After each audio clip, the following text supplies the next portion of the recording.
Hello friends, welcome to best study.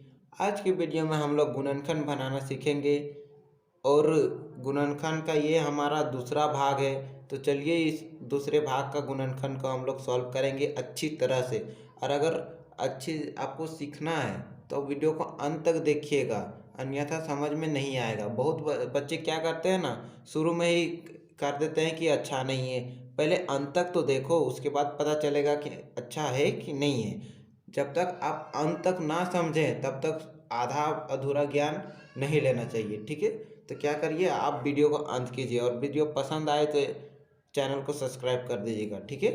ताकि मैं समझूं कि आपको मेरी वीडियो पसंद आ रही है, ठीक है। तो चलिए हम स्टार्ट करते हैं। तो यहाँ पे हमारा क्वेश्चन दिया हुआ है एक्स स्क्वायर प्लस में 5x प्लस में 6, ठीक है। तो ये हमारा क्वेश्चन दिया हुआ है।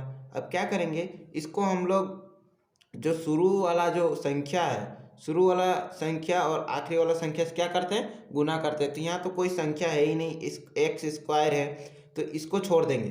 क्यों? क्योंकि यहाँ पे एक्स स्क्वायर है, लेकिन यहाँ पे इसके पहले किसी भी संख्या के पहले एक संख्या होता है। तो यहाँ पे एक है, क्या एक्स स्क्वायर के पहले क्या हम लोग यहाँ पे एक रहता है, ठीक है। तो क्या करेंगे, अब जब एक है तो अब एक को 6 से गुना कर सकते हैं। तो क्या होगा, तो 6 को 1 से गुना करेंगे, चाहे तो 1 को 6 से गुना करेंगे तो हमारा गुना में 6 ही आएगा, ठीक है। अब क्या हो गया, हमको गुना करने पे कितना आया, तो 6 आया। अब इसको क्या करेंगे, सो ये बीच वाला जो संख्या 5x है वो आ जाए जोड़ने या घटाने पे। हमारा ये संख्या को क्या करेंगे कि जोड़ने या घटाने पे 5x आ जाए। तो उसके लिए आसान तरीका है, तो चलिए उसको भी आप सॉल्व कर सकते हैं। तो यहाँ पे क्या करेंगे, इसको अभाज्य गुणनखंड करेंगे, यानी कि इसको हम लोग अभाज्य गुणनखंड करेंगे। तो चलिए करते हैं।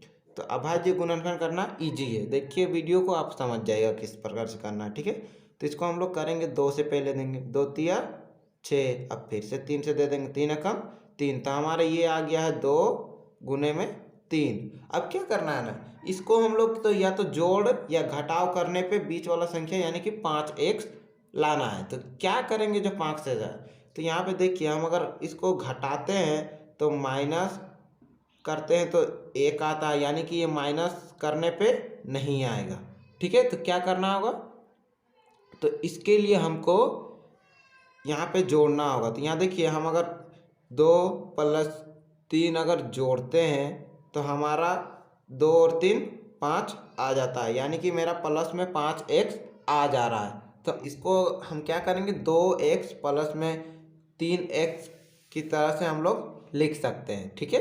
तो चलिए यहाँ पे हम लोग लिख लेते हैं। तो यहाँ पे एक एक्स स्क्वायर है, हमने बस माना है इसको एक रहता है। तो एक एक्स स्क्वायर को नहीं लिखेंगे हम लोग, सिर्फ लिखेंगे क्या, एक्स स्क्वायर, ठीक है। उसके बाद प्लस में ये 5x के बदले हम लोग ये दोनों संख्या को लिखेंगे क्या, यहाँ पे हम लोग को 2x प्लस में 3x इसको लिख लेना है, ठीक है। इस ये जो संख्या है 5x, इसके बदले हम लोग इसको यहाँ पे लिखना है। चलिए हम लोग लिख लेते हैं 2x प्लस में 3x, ठीक है। अब ये जो संख्या मैंने लिख लिया, अब ये जो उसके बगल वाला संख्या उसको जैसा है उसको वैसे ही लिखने देंगे, ठीक है। तो प्लस में 6, ठीक है। अब क्या करना है, इसमें हम लोग को कॉमन लेना है। अब दो दो इसमें एक एक संख्या था, इसीलिए हम लोग तोड़ के इस 5 बीच वाला संख्या को 2 संख्या में बदलें। तो अब क्या करना है, अब कॉमन लेना है। तो कॉमन लेना अगर नहीं जानते हैं तो इस वीडियो में सीख जाइएगा, ठीक है। तो कॉमन लेना आसान नहीं है, लेकिन जो नहीं जानता है उसके लिए नहीं है, लेकिन जो जानता है उसके लिए आसान है।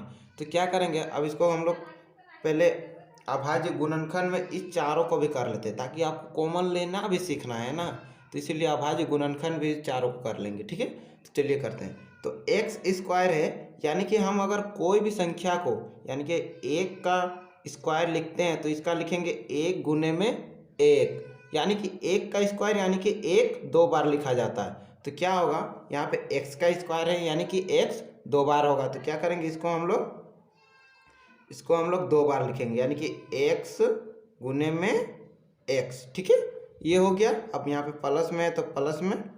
अब 2 को अभाज्य गुणनखंड करेंगे तो नहीं आएगा, क्योंकि हम अगर 1 को करते हैं अभाज्य गुणनखंड तो ये 1 गुने 1 यानी कि एक एक ही आएगा।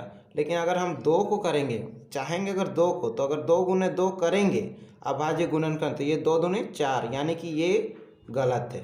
ठीक है, तो ये हमारा ये 2 ही आएगा। तो चलिए 2 ही लिख देते हैं। 2 और गुने में क्या है, 1 1 से, तो इसको गुने में 1 1। ठीक है, अब यहाँ पे प्लस है तो प्लस देंगे। अब क्या करेंगे, फिर से 3 हमारा अभाज्य गुणनखंड नहीं होगा, तो उसको 3 का 3 ही रहने देंगे। अब गुने में 1 से, तो 1 से देंगे। अब प्लस में क्या, अब 6 का अभाज्य गुणनखंड, अभी मैंने यहाँ पे देखा 6 का अभाज्य गुणनखंड करके भी देखा, तो ये जा रहा है, तो क्या करेंगे, यहाँ पे इसको कर सकते हैं 2 गुने में 3, यानी कि 2 गुने में 3। ठीक है, अब देखिए उसमें कॉमन लेना हार्ड लगता होगा, लेकिन इसमें अभी समझ में आ जाएगा किस प्रकार से कॉमन लेना है। तो चलिए देखते हैं हम लोग क्या करना है। आप दो संख्या में कॉमन लेना है, यानी कि एक संख्या ये और एक संख्या ये, और फिर एक संख्या ये, फिर एक संख्या ये, यानी कि पहले इन दोनों में कॉमन लेना है, फिर बाद में उन दोनों में भी लेना है। तो पहले शुरू वाला को कॉमन लेते हैं, तो कॉमन लेना ईजी है। जो संख्या यहाँ मिले वो संख्या अगर वहाँ मिल रहा है तो वही हमारा कॉमन मिलना कहलाएगा। ठीक है, यानी कि हमारा 1 से और प्लस के उधर देखना है कि 1 से कि नहीं, इस वाले संख्या में, दोनों संख्या के बीच में। ठीक है, तो यहाँ पे 1 से और यहाँ पे 1 से, यानी कि ये x कॉमन आ रहा है, तो हम लोग ले सकते हैं। तो यहाँ पे देखिए, यहाँ पे x और यहाँ 2, यानी कि कॉमन ये दोनों नहीं जाएगा, तो जो कॉमन जा रहा है उसको हम लोग कोष्टक के बाहर, यानी कि ब्रैकेट के बाहर रखेंगे। ठीक है, तो यहाँ पे क्या कॉमन मिला हमको, तो x, सिर्फ x मिला। ठीक है, तो यहाँ पे हम लोग कॉमन लेंगे x। अब इस साइड प्लस के इस साइड क्या क्या बच गया, तो हमारा x बच गया, तो यहाँ पे लिख लेंगे हम लोग x। अब यहाँ प्लस में प्लस है इसलिए प्लस दे देंगे। अब प्लस के उस साइड वाले में क्या बचा था, हमारा x कॉमन चला गया, तो अब क्या बच रहा था, 2 बच रहा है। तो क्या करेंगे, अब 2 को यहाँ पे ले लेंगे। ठीक है, 2 को हमारा ये अब दोनों संख्या का कॉमन कंप्लीट हो गया। ठीक है, अब क्या करेंगे, यहाँ पे प्लस है तो पहले प्लस दे देंगे। ठीक है, पहले प्लस दे दिए, अब फिर से इसी प्रकार से इसमें इन दोनों में हम लोग को कॉमन छांटना है।